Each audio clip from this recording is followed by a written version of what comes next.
What's up, everybody? True Boxing here. Thank you for coming back to Get Hit with the Truth.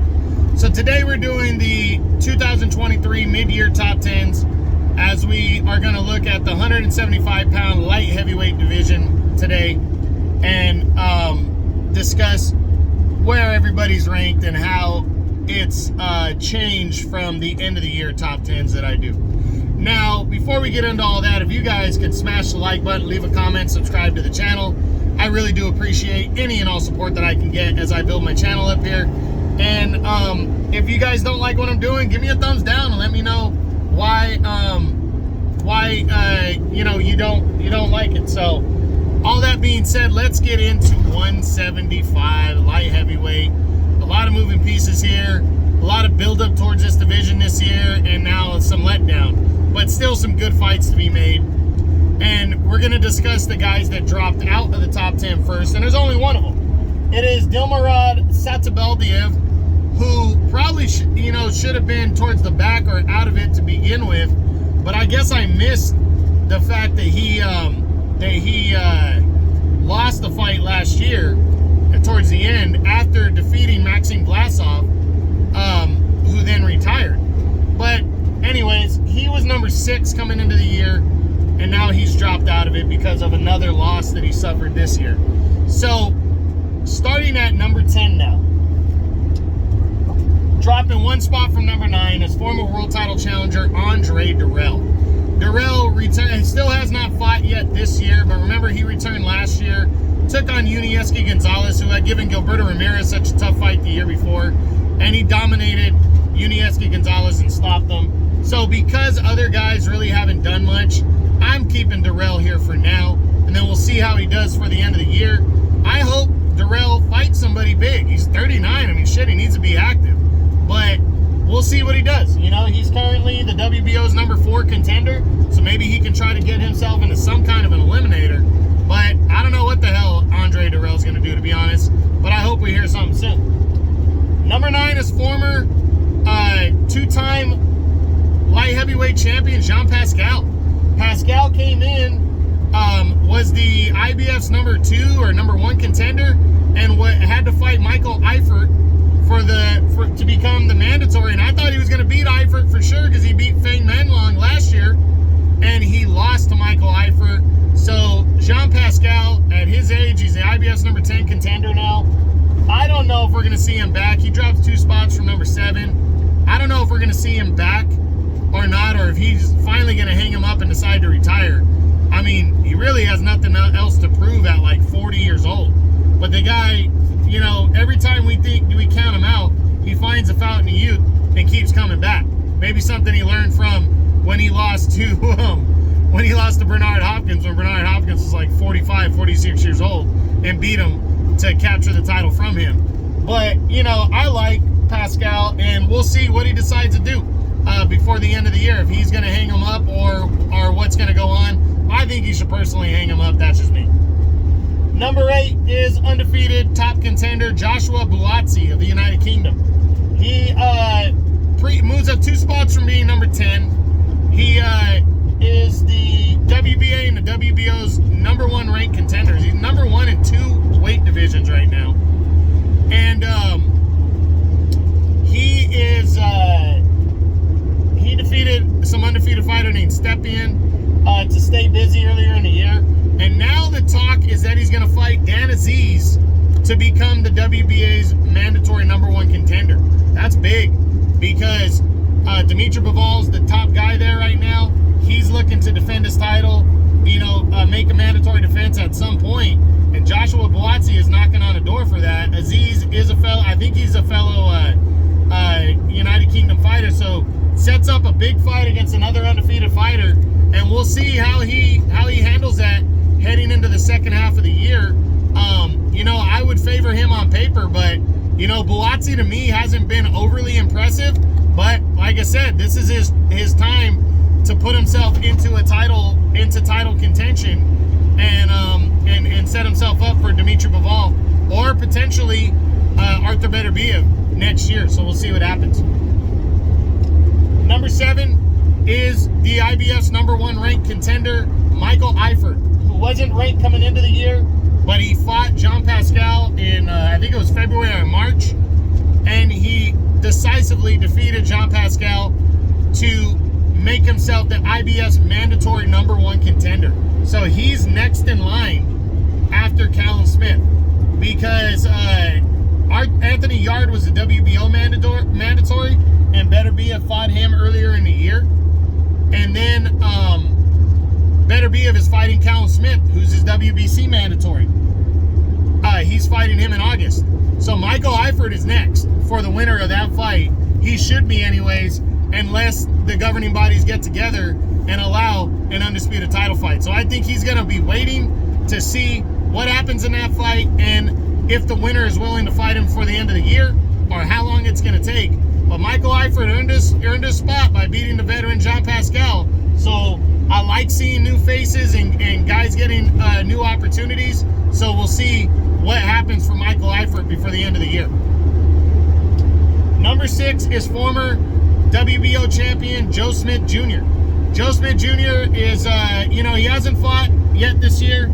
He's been out of action for a little over a year, but he's been rumored for a couple showdowns. An Anthony Yard showdown is possible. He's a WBA's #4 contender.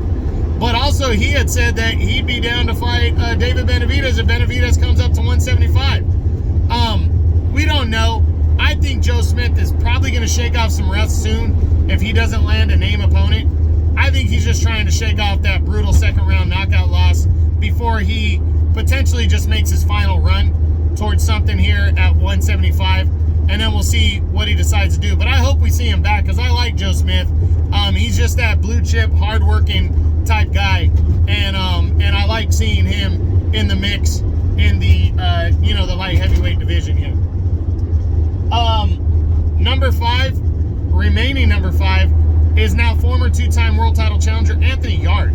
Anthony Yard in January got a huge opportunity in a mandatory fight against Arthur Beterbiev, and I told everybody that he was going to be better than people were giving him credit for.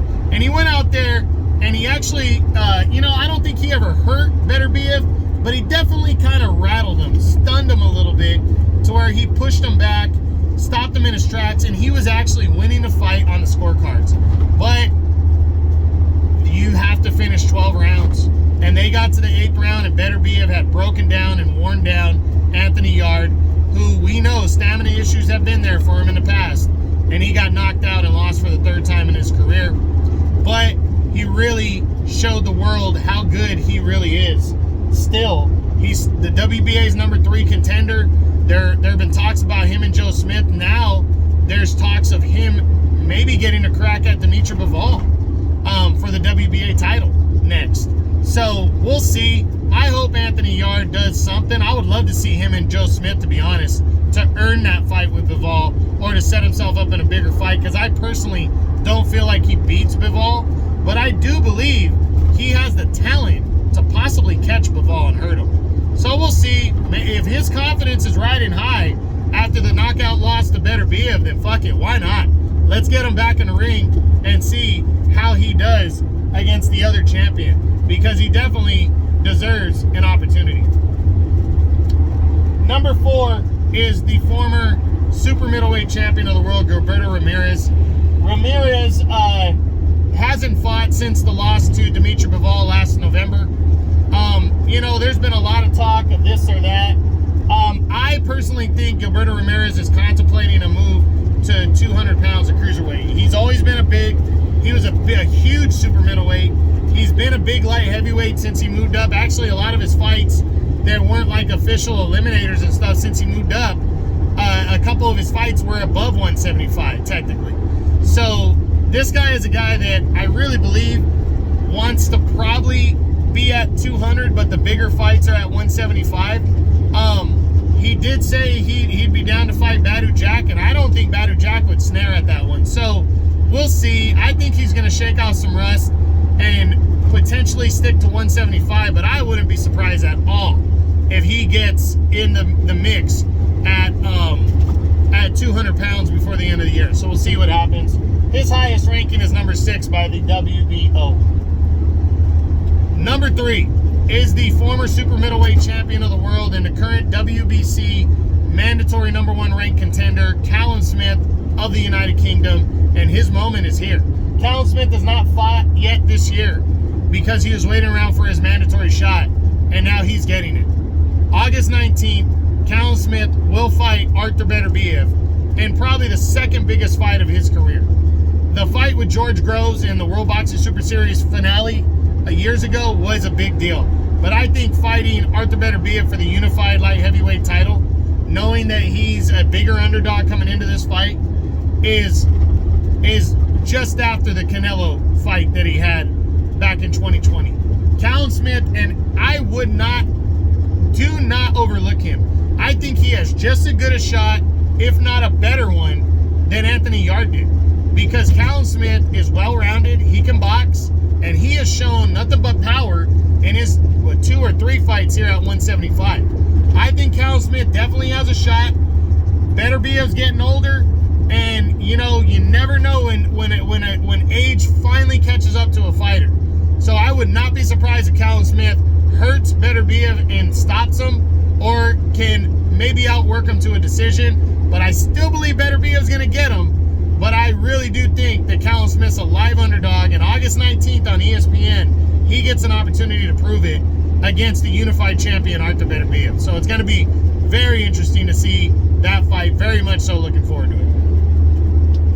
Number 2 is the undefeated WBA champion Dimitri Bivol. He drops 1 spot from number 1 because he has not stayed active, and he suffered major disappointment, and I feel for him because Bivol was basically maneuvering his year around the rematch with Canelo after his biggest year of his career, dominating Canelo and then seriously dominating Gilberto Ramirez in November. That was huge for Bivol. Really took him to a new level. But Canelo, who was going to fight Bivol in September, decided to only offer Bivol the same amount of money that he offered him last year. And Bivol said no, that he wants more because he beat him. And I agree with Bivol. And this is why I do not believe Canelo Alvarez ever wanted a rematch with Bivol. I think he knew he was going to offer him the same amount of money. And I think he knew Bivol wouldn't take that. And Bivol shouldn't take the same amount of money.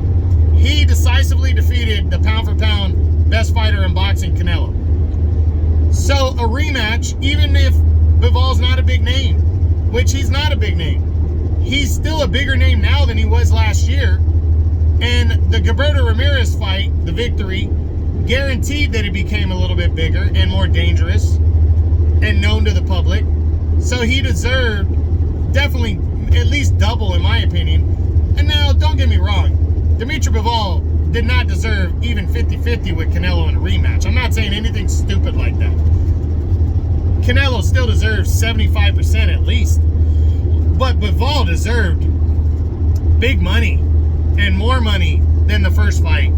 And the fact that Canelo didn't give it to him shows me he didn't want the fight. So now you attach that with the fact that the WBC is refusing to sanction any bouts of Russian fighters as long as the Russia and Ukrainian conflict continues, the war. That sucks for Bivol because his other option was an undisputed title fight with Beterbiev that both of them wanted. That's taken that off the table. So now Bivol is stuck with choosing somebody else, and Anthony Yarde seems to be the front runner as of right now. For Bivol's sake, I would like to see him fight Anthony Yarde. Yarde does have a name, and he's coming off a strong performance against Beterbiev. It's just disappointing that Bivol didn't get the rematch with Canelo or even undisputed with Beterbiev. But maybe that's still down the road. Maybe that could still happen now that we know Canelo is not likely coming up to 175. Maybe these two guys can get refocused, and maybe the WBC will lighten up, and or maybe the conflict in Russia and Ukraine will settle up. We'll see. But number 1, moving up 1 spot from number 2, is the undefeated unified light heavyweight champion Artur Beterbiev. He holds the IBF, WBC, WBO titles. He made a WBO mandatory defense against Anthony Yarde of the United Kingdom in January and struggled a little bit, but worked through it against a very good fighter, broke him down, and secured another knockout victory. He's finished every fight by knockout. And with the issue with Bivol not not being able to fight for Undisputed because the WBC won't sanction him, he moved forward with a WBC mandatory defense against Callum Smith of the United Kingdom, which I think is a good move. It's the right move, and it's a big fight for him still. And August 19th on ESPN, he's going to have a tougher than expected fight that, you know, the fans. But I think Better Biev knows what's at stake. I think he still wants an undisputed title clash with Dimitri Bivol. And the only way to get that is by going through Callum Smith.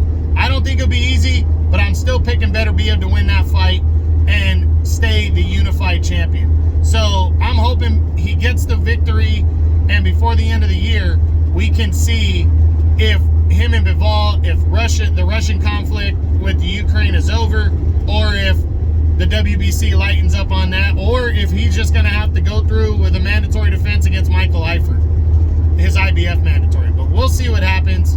But that's it. That's what I got. That's my 2023 mid-year top 10 on the 175-pound light heavyweight division. I hope you guys enjoyed the video. If you did, smash the like button, leave a comment, subscribe to the channel. I appreciate any and all support. This is True Boxing. You've been hit with the truth.